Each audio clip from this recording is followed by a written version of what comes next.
Hi,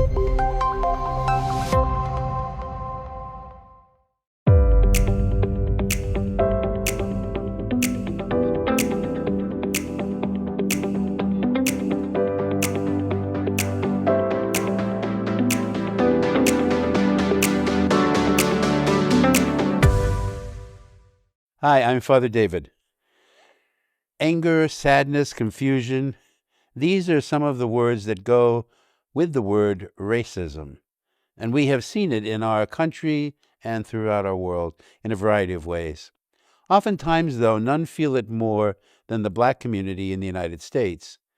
Today we have with us Brother Henry Fulmer, who is a Franciscan Friar and a Black man who lives in our communities and is one of our most wonderful ministers. Henry has been discriminated against because he is Black in a variety of ways, and he's here to tell his story and about some of the feelings that he has when he hears the word racism. Welcome, Brother Henry Fulmer, to Friar Time. Let's start talking. Racism. It's a very ugly word that's been thrown around quite a bit in our society over the past few years. So when you hear that, Henry, what do you feel? I feel a little bit, there's some anger sometimes that comes up with that, mainly because it affects others now in a way that the public is always saying something about it, whether it's with the Jews, whether it's with Asians when the attacks started to happen some years ago with them. It became something that people need to be very active about, and people have become aware of it, and they speak about it a lot more now than they did before. Whereas African Americans, we've always experienced it, no matter where we were. Whether we were on our job, whether we were in a grocery store, or we were in a mall, we are always aware that there's others watching us. And I don't think that's something that is, the word I think I would use is that we are making that up. I think it's part of it. Tell me more about that when you say you feel like people are watching you. And watching you for what reason? I can give you a couple of examples. I remember one time when I was living in Silver Spring, I went to the Montgomery Mall. No, it was Wheaton Plaza Mall. And I went in to buy a shirt, and this security guy kept following me around, and I'm like, this is strange. But he wasn't following others around. And I wasn't dressed in a way that was like I was coming in the store to steal something. I was dressed properly, and nope, but he followed me. So that angered me a little bit. So I walked out of that store. Another instance for me, it happens, I guess, when I was in Novicia. One of my classmates said to me,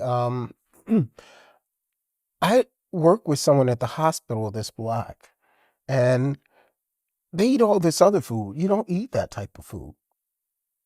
And the comment was made that you like to go to the symphony, you play soccer, you play tennis, and you don't do all the other things that Black people do. And I was upset with that. I was like, what? So yeah, it happens. Because you're Black, you should be doing these things, but not Correct. these things. Correct. I see, yeah. How do you deal with that? Well, When you said angry, yeah, one thing. I confronted the classmate. I walked out of the mall that time. There are some issues that you can address face to face. There are some issues that you just say, just let it go. You just say, this person's just ignorant.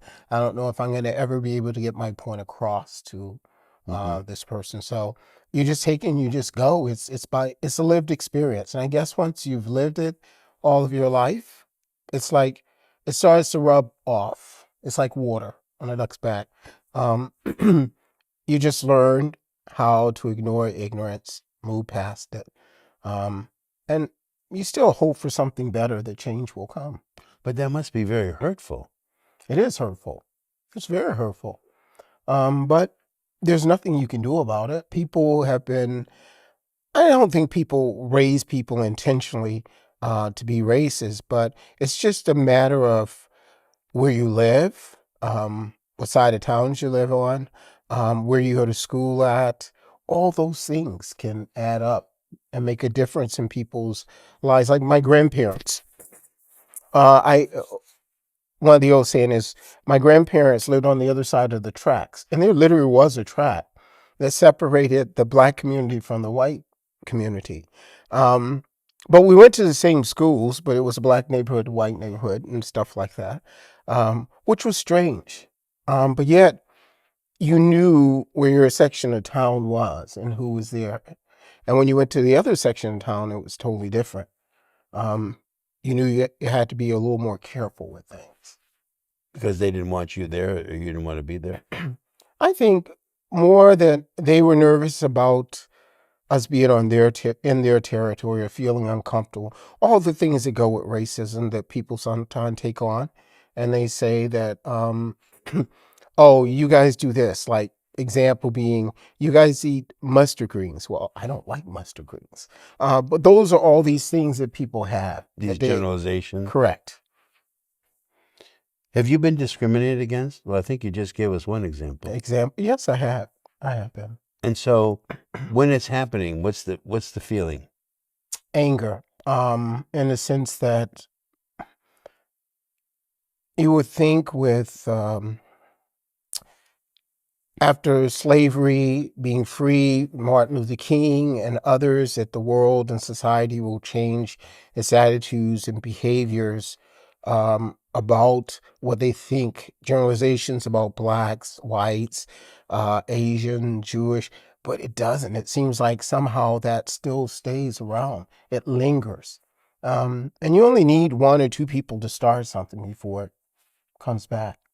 There's been a lot of events in our recent past that have said that you know, especially black men are discriminated against in terms of the things we've seen and heard about people, men being beaten up to death sometimes by police officers, or because people being shot because they're in the wrong neighborhood. They have the one kid who went to the wrong house. I mean, these are just horrible, horrible things. Right. And they've all happened to African American, to black people. What is that about? Why is this such a horrible a horrible thing that happens to this one group of U.S. citizens, of our people? Why are we doing this to our own people? That I really can't tell you. The only thing I can say is that I read a little thing. Willis was the little author's name behind it, that says this is how you can make black people prejudice against other black people with skin color and everything else. And I think that goes on within our community.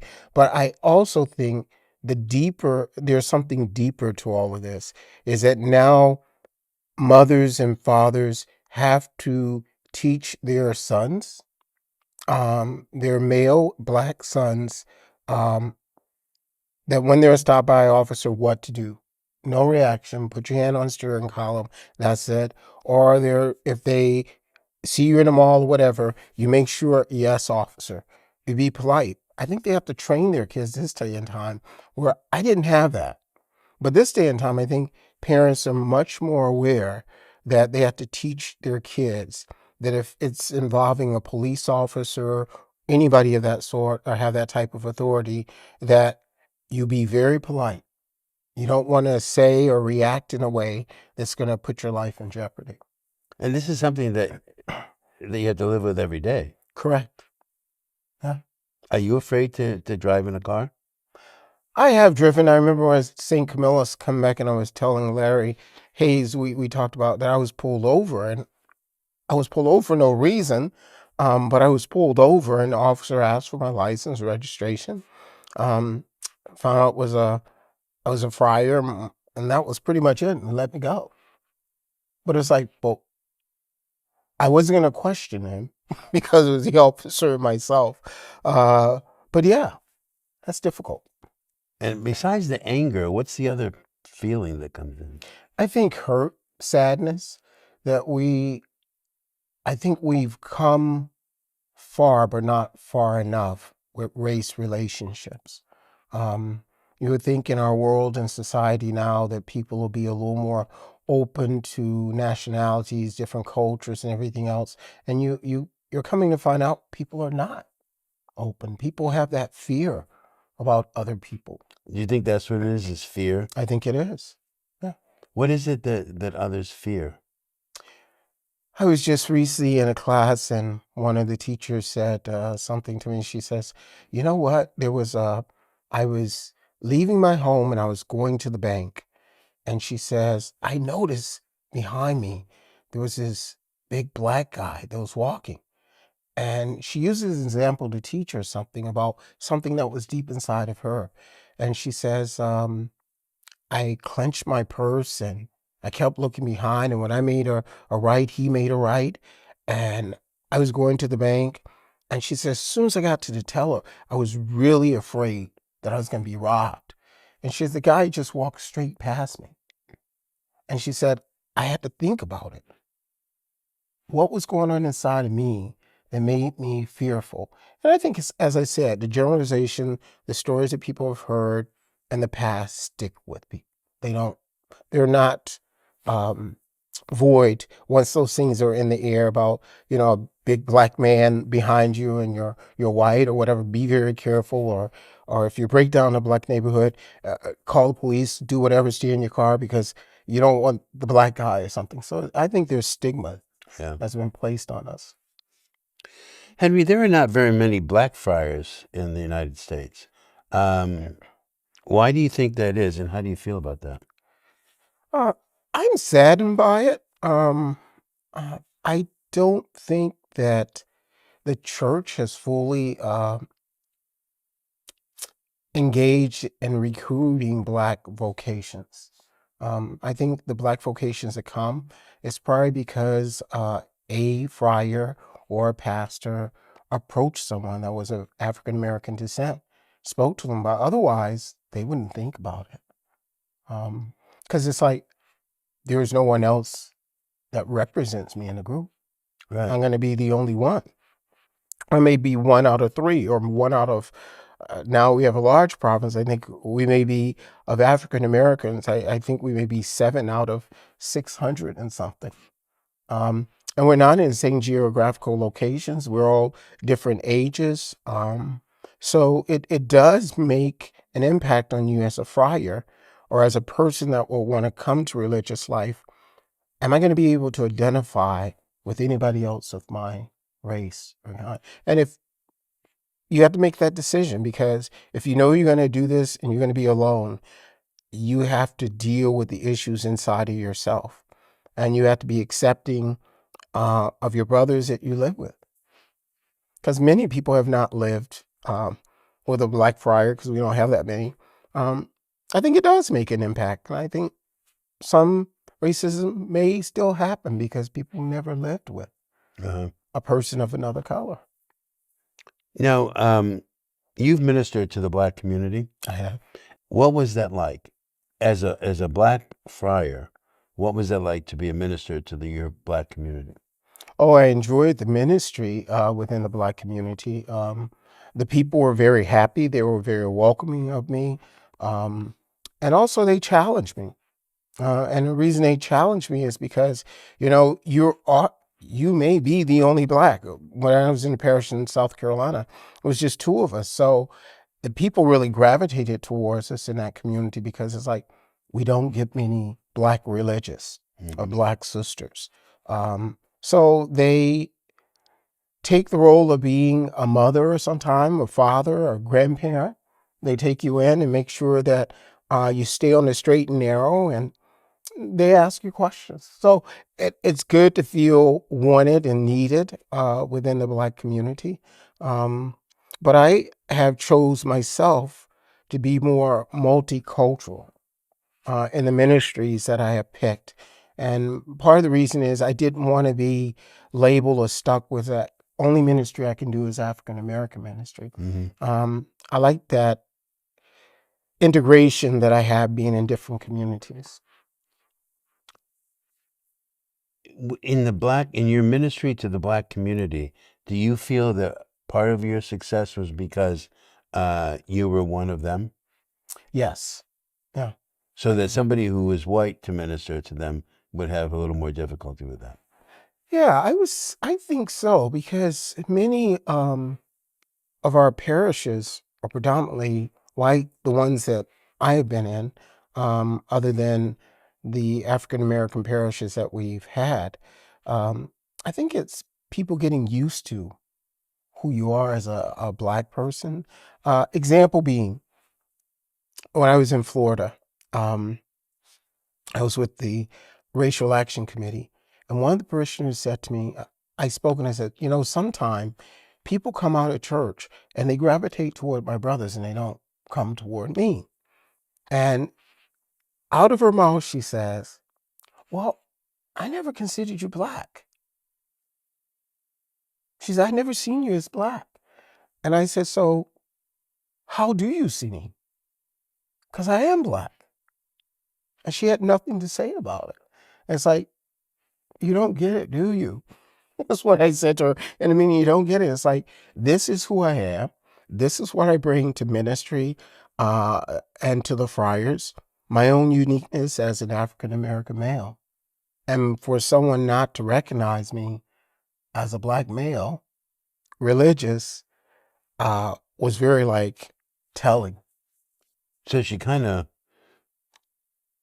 thought that that was probably a good thing. She thought it was a good thing. Yeah. But in reality, she's not seeing part of who you are. She's not seeing who I am.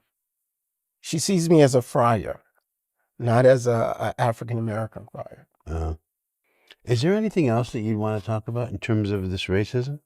I think for me, it will be that it is my hope and my prayer, even though things seems to be turning, looking like things are getting worse than better this day and time. I still like to have hope that one day things will be better, that things will change, that people will see one another as individuals, not as a people of color or hair texture or any of the other thing, but they will just see their common brothers and sisters, former human beings, as being one of them, and not so much rely upon a language or rely upon race or anything like that, but to respect people for who they are. Thank you very much. Thank you. Thank you, Brother Henry. That was Friar Time. See you soon. If you or someone you know is seeking help for racial hate or bias-related concerns, call the Racism, Hate, and Bias Prevention Unit at 844-662-4283 or visit the website at dhr.ny.gov/no-hate or civilrights.org. In an emergency, contact the National Suicide Prevention Lifeline at 800-273-8255 or call 911.